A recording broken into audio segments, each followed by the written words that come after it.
have come to join us, as this is a very important day. It's a day that we set aside to honor all of our veterans, everyone who has served, and everyone who has sacrificed. I know that I'm very thankful to be here. I'm thankful to work here because I don't have to go to a history book to know about these things. I can go right to my residents and I can ask them for a first-hand account, and that's very special.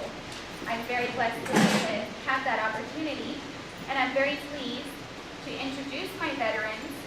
Today, we will be hearing from John McChesney, Harry Van Rentel, Joan Murphy, Lucy Gorham regarding her husband, George Vogel, Eleanor Williams, and Leo Clausen.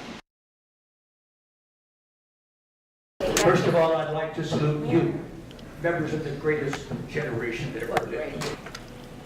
I was very fortunate in my service to my country. I graduated from high school at an early age. I went to college for 1 year at an early age.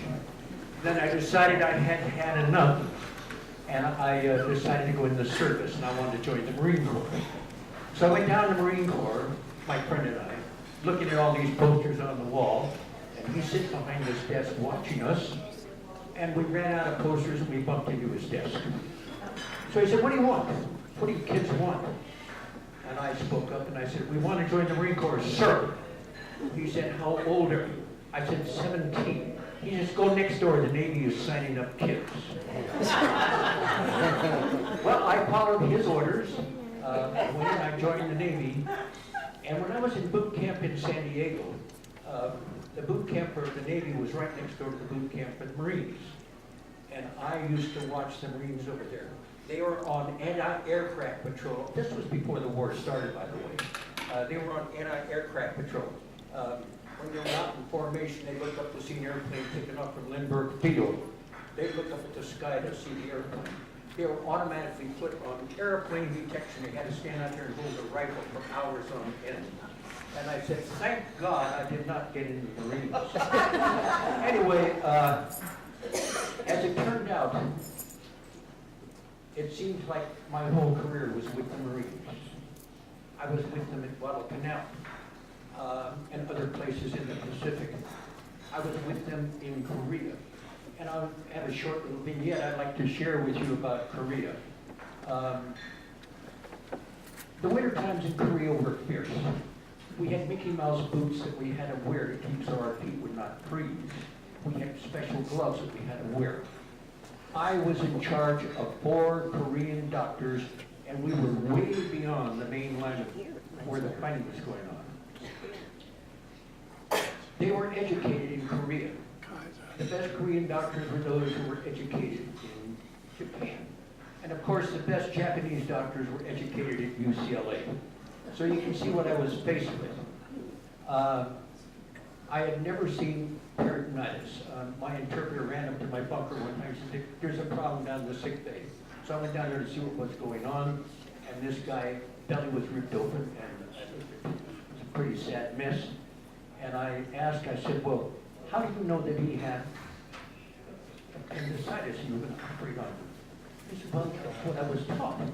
I said, "What did you come in here with?" And through my interpreter, I found out that he had a through-and-through gunshot wound of the buttocks. He was running away from the troops when he got shot in the butt, and he wound up on the operating table. He subsequently died. Those were some of the things I had back then. I spent time at Camp Pendleton. I was administrative officer of the Naval Hospital ship there. The Naval Hospital. I spent time at Camp Lejeune in North Carolina with the Marines. And when I retired from the service, I was administrative officer of a Navy hospital ship. I enjoyed serving my country.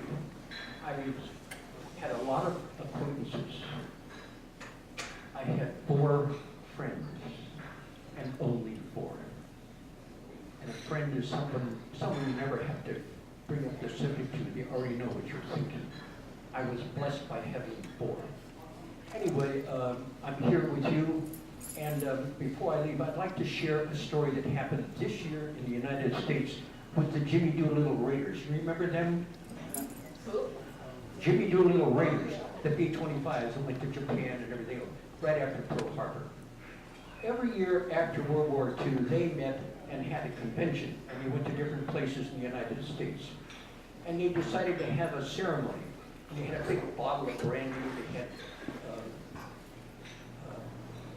a case that had brandy glasses in there with everybody's name, date of birth, commission, what their rank was, and so forth. And every year, after they finished their meeting, they take out the glasses and they fill up their glasses with brandy, drink them down, and salute all of their friends who had died during the year. Then they'd reach in and take the glasses out and drink them of those who had died during the year.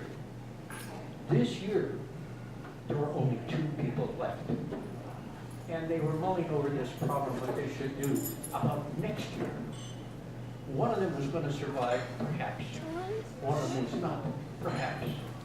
Well, how is a survivor going to salute all of those people and then stay alive until next year so he can have his glass broken? And they didn't want anybody else to touch the glasses except themselves. So they made a pact, and they both broke both of their glasses simultaneously, and they saluted each other. That is the kind of love that existed in the service when I was in, and I was glad to tell you this short story. God bless America, and God bless you.